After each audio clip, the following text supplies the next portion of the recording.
Aloha and welcome to the future of senior fitness. I'm your host, Myles Diaz, Master Trainer and Certified Senior Fitness Specialist. Today, we're going to learn about common medical conditions that affect many senior citizens and how exercise can help improve these conditions. Another condition that can increase the risk for coronary artery disease is hypertension. Blood pressure is defined as the force exerted by blood against the walls of the arteries. As mentioned earlier, the aging process brings structural changes in the arterial wall that result in reduced circumference of blood vessels. When other factors that affect blood pressure are present, blood pressure is increased to dangerously high levels, known as hypertension. Currently, almost 50% of older adults suffer from hypertension. Hypertension is a strong predictor of cardiovascular disease and stroke.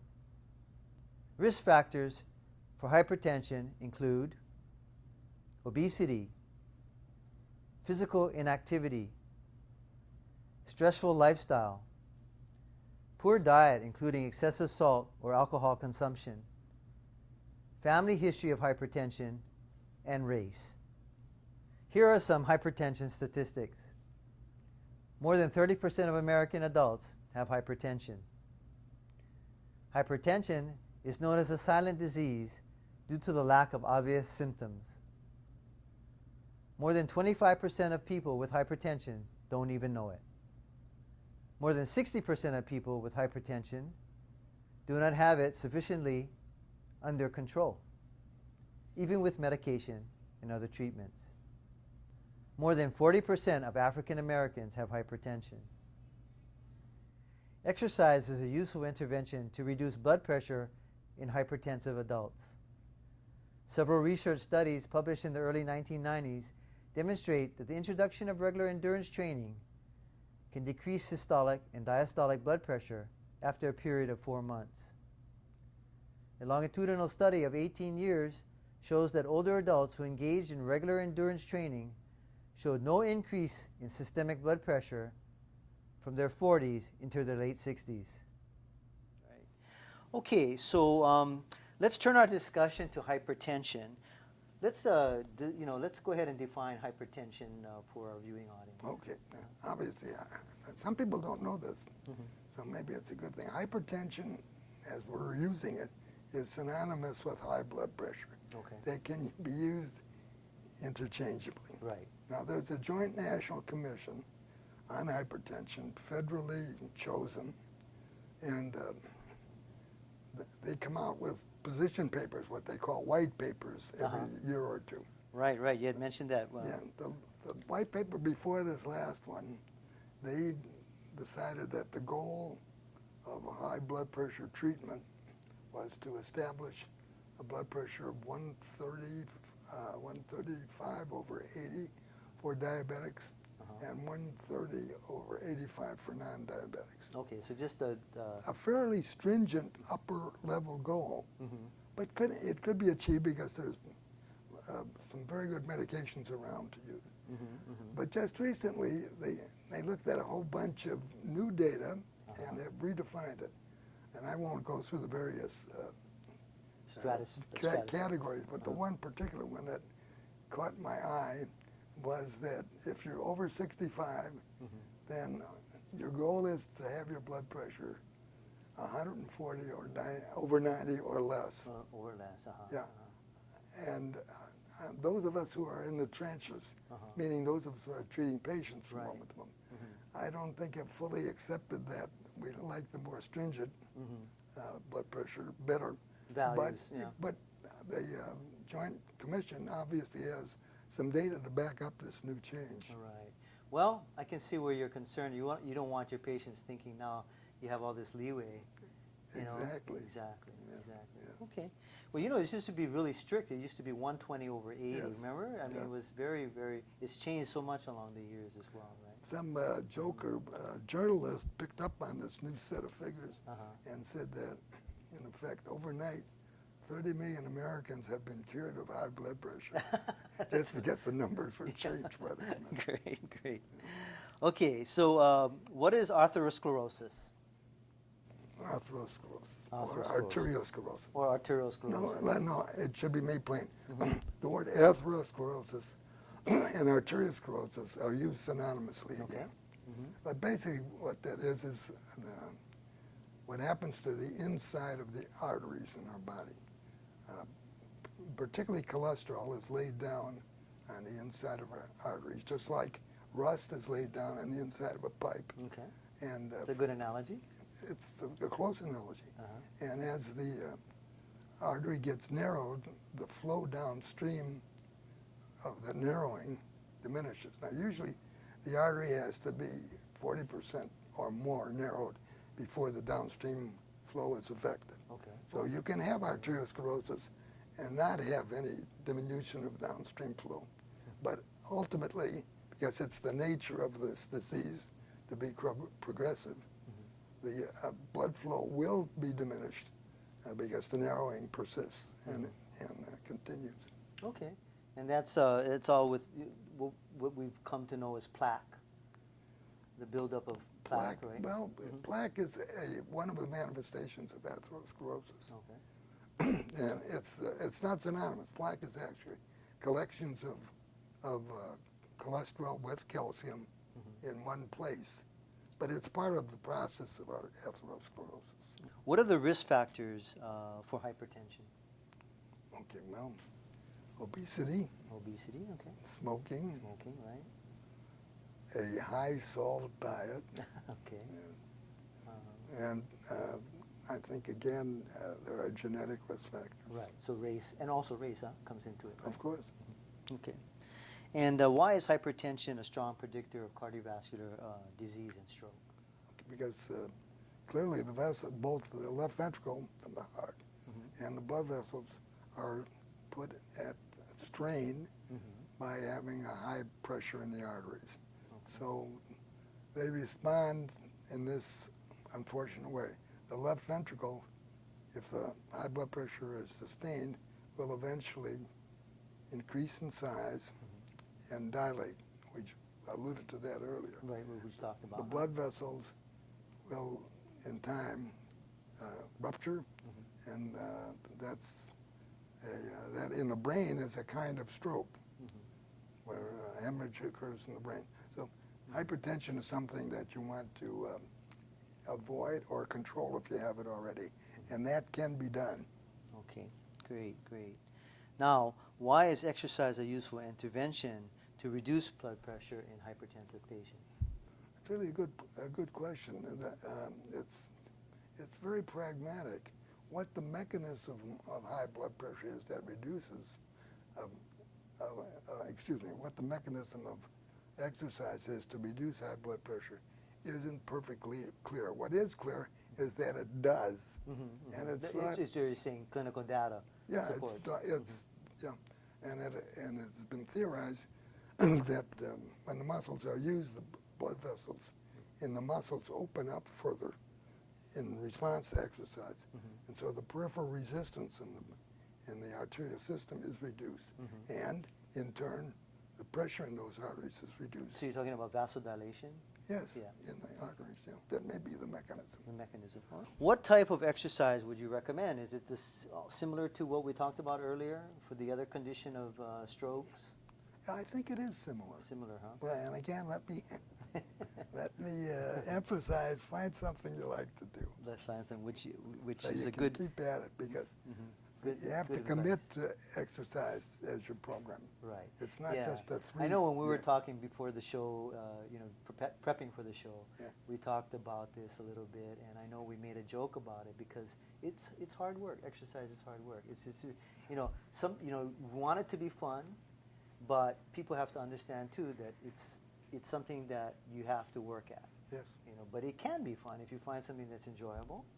And of course, if you work with with people, if you're not the type to work on your own, but if you work with somebody who can help you understand and make it that way, then I think it really becomes more beneficial. That's a good point. Some people thrive in the group situation and do better as a result. Right. Not all, but some do. Some do. Yep. Very good. Very good.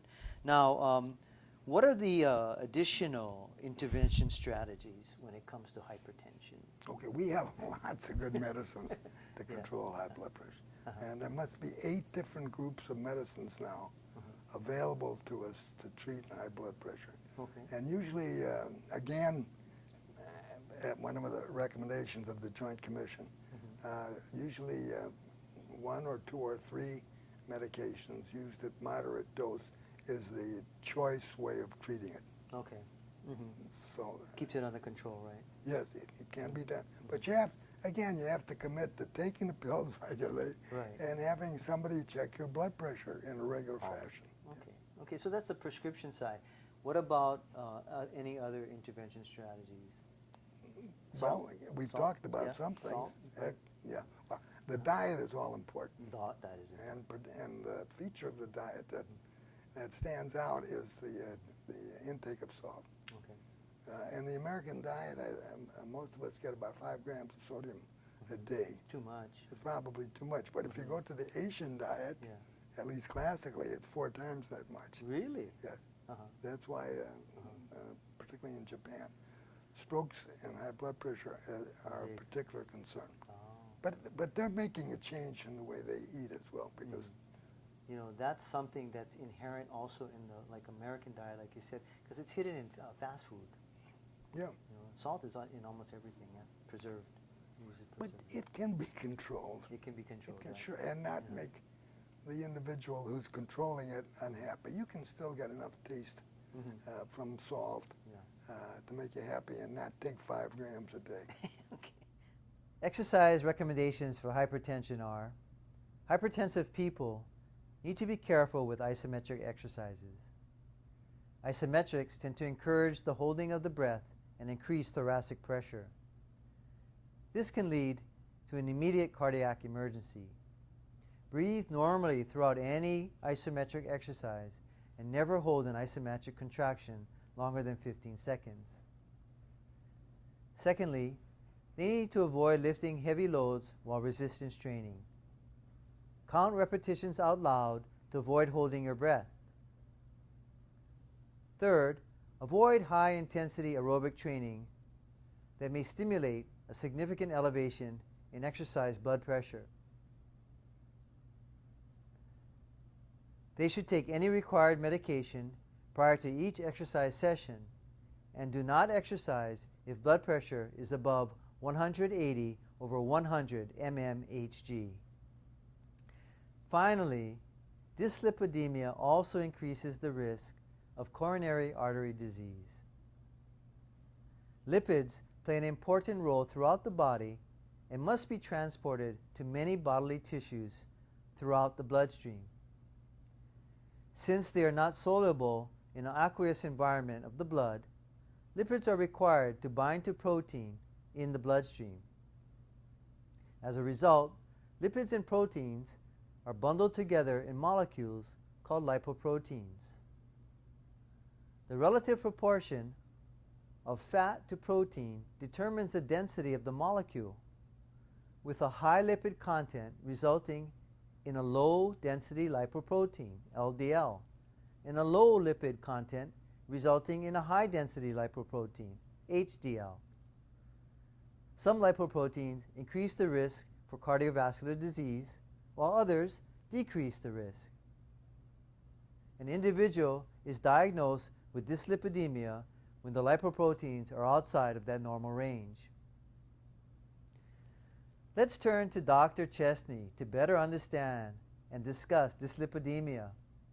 And doctor, most people refer to this as having an abnormal blood lipid profile or high cholesterol. Yes. So what is dyslipidemia? Dyslipidemia is many things. But again, that's dyslipidemia is a nice way of saying high cholesterol. Yeah, right. But the fact is that it's more than high cholesterol. Some people have a normal cholesterol and have a high triglycerides and low HDL.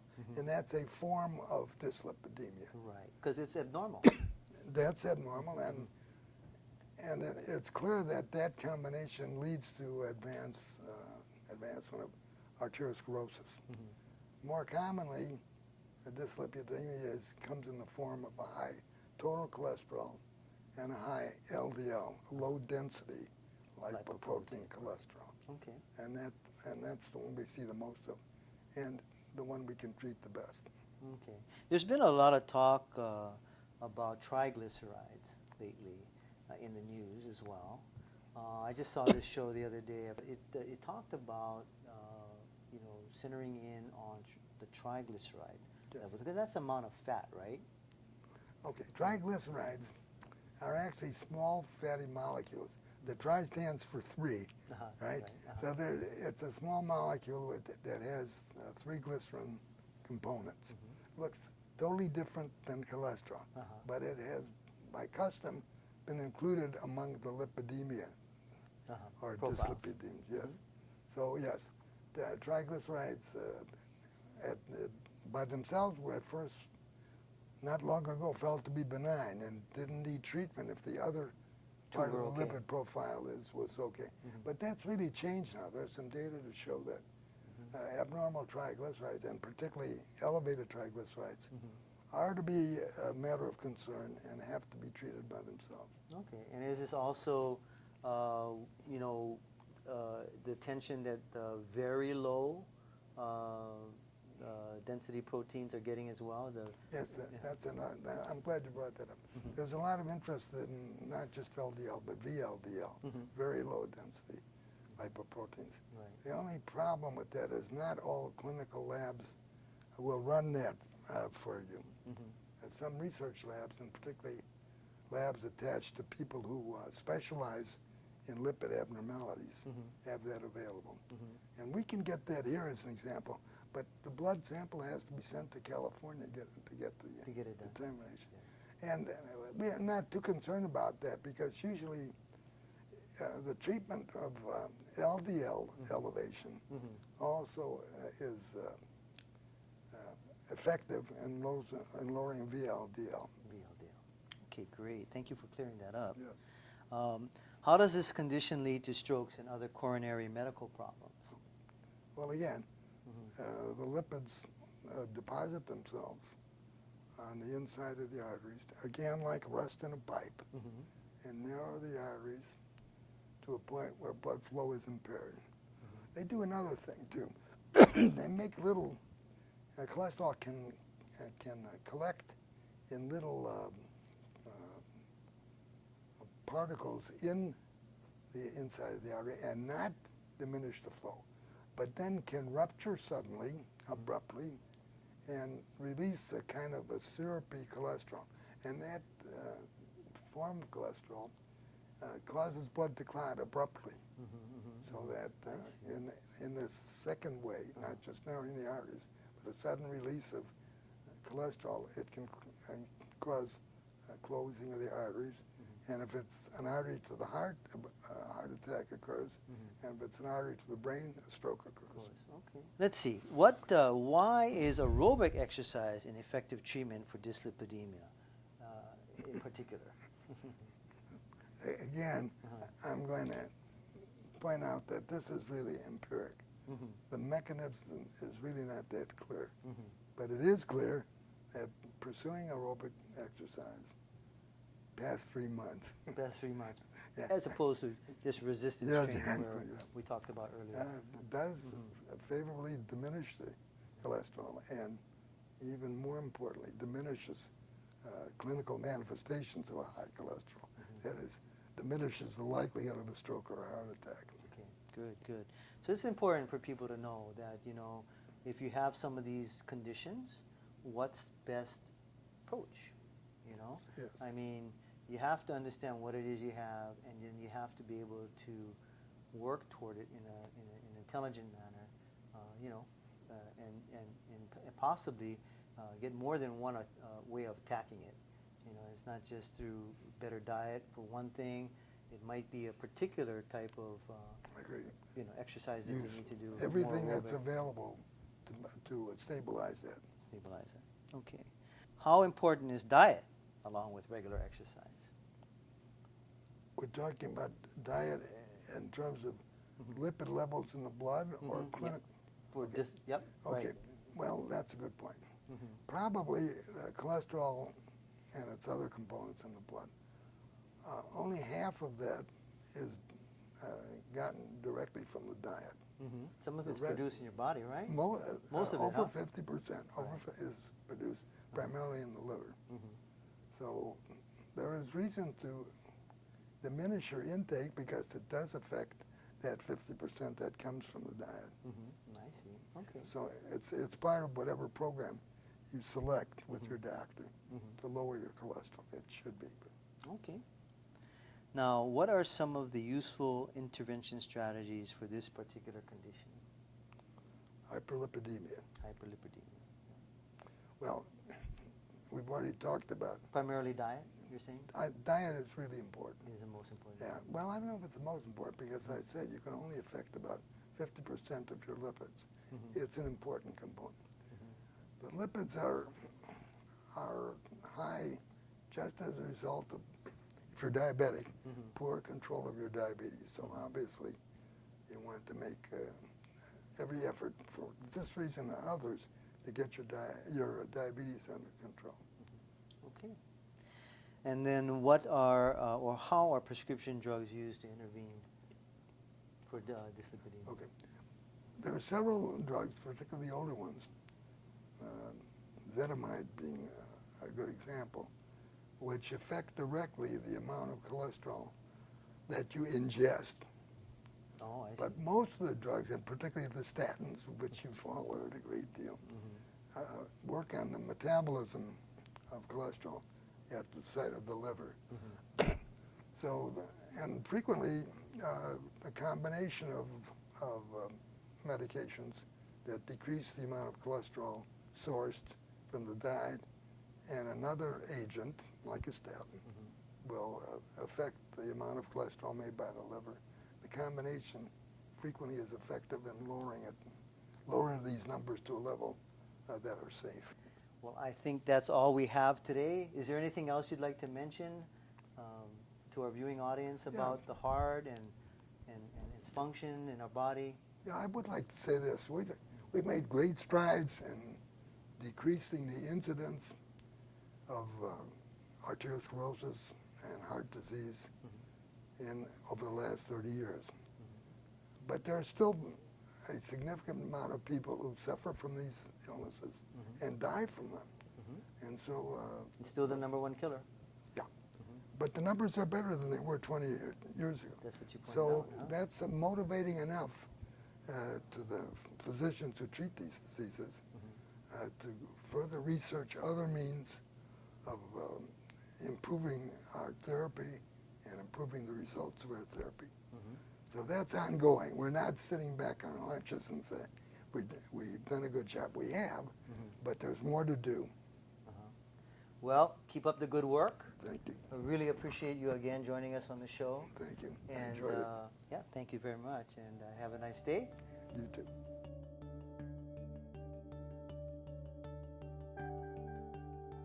Modifiable risk factors for dyslipidemia include obesity and physical inactivity.